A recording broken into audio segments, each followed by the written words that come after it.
দর্শক, প্রায় 1000 দর্শক সিনেমা দেখছে।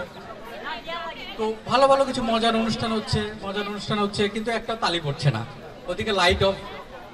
তো সবাই ভাবলো, কর্তৃপক্ষ ভাবলো কি ব্যাপার, এত সুন্দর একটা ছবি প্লে করলাম, কোনো তালি হচ্ছে না, কোনো ইয়ে নাই।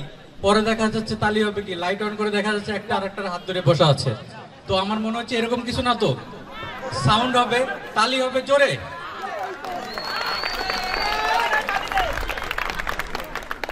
আর একটা গল্প বলছি। পাশে আমার বাহাদুর রয়েছে। বাহাদুর হচ্ছে আমার এই অর্গানাইজেশনের এই পুনর্মিলনী অনুষ্ঠানের একজন সচিব। সে অনেক কষ্ট করেছে, সে সকাল থেকে বিকাল থেকে সন্ধ্যা। সে আবার বিশিষ্ট সিটি কর্পোরেশনে চাকরি করে। সিটি কর্পোরেশনে চাকরি করতে গিয়ে জোরারহাটের যে ওই গরুর ব্যবসার সাথে অনেকটা জড়িত হয়ে পড়ছে। তো আমি ওই ব্যাপারে একটু কথা বলতে যাচ্ছি। হঠাৎ করে বাহাদুরের সাথে একদিন দেখা। তো বাহাদুরকে জিজ্ঞাসা করলাম, বাহাদুর কিরে, গরু কুরবানি করবি না? ও আমাকে বলতেছে, হ্যাঁ কুরবানি তো করবোই। তো গরু কিনছিস? তো গরু কেনার দরকার কি? আমি কি কেন? ওই একজনের দড়ি ছেড়ে দিছে, আমি নিয়ে আইটে চলে আসছি। আমি কি বলিস কি, এই গরু কুরবানি হবে? বলতেছে গরু কুরবানি হবে না মানে? অবশ্যই হবে। আমি কি কিভাবে? আমারও ব্যাখ্যা দিয়ে বোঝাচ্ছে গরু কুরবানি করা কি। আমি বলতেছে এটা তো সওয়াব, ওয়াজিব, সওয়াবের জিনিস। আর চুরি করা কি? পাপ।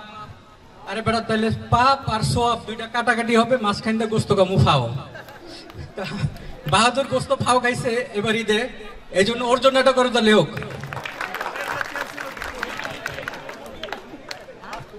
কুরবানির কথা বলতে গিয়ে আরো একটা কথা বলা লাগে।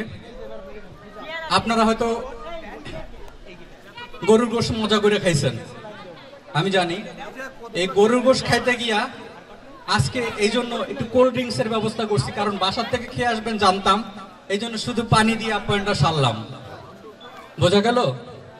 সাথে বিস্কুট দিছি। বিস্কুটটা আপনার না, আমরা ফ্যামিলি প্যাক দিছি। ফ্যামিলি প্যাক মানে জানতাম বাচ্চা কাচ্চা নিয়ে আসবেন, এই জন্য ফ্যামিলি প্যাক। একটা কোল্ড ড্রিঙ্কস রাখছি, একটা বিস্কিট রাখছি বাচ্চার জন্য, এটা আপনার জন্য না। কিন্তু ভুল করে যারা খাইয়া ফেলাইছেন তাদের কিন্তু আমি জানি না কি করছেন। সাথে কোল্ড ড্রিঙ্কস আর একটা কি দিয়েছি, চানাচুর। ওইটা বসে বসে খাইতে থাকবেন। অনেকের মুখ নড়তেছে, আমি সামনে দেখতে পাচ্ছি। কয় প্যাকেট করে নিছেন আল্লাহ জানে। আমি কয় প্যাকেট, এক প্যাকেট দিছি। আমার মনে হয় এক একজনের 3-4 প্যাকেট খাইয়া ফেলাইছেন। যাই হোক, খাইছেন, ভালো কথা। এরপরে আর কোনো আপ্যায়ন নাই, বাসাইয়া খাইয়েন। মানে ডাল, ওই যে ডাল একটা আছে না, বিস্কুট একটু কামড়াই খাইয়েন। ডাল একটা করে খাইয়েন, যাতে গুনতে গুনতে সময় পার হয়ে যায়। অন্তত 10টা-11টা পর্যন্ত থাকা লাগবে। ঠিক আছে? আজানের বিরতি, পরে কথা বলছি।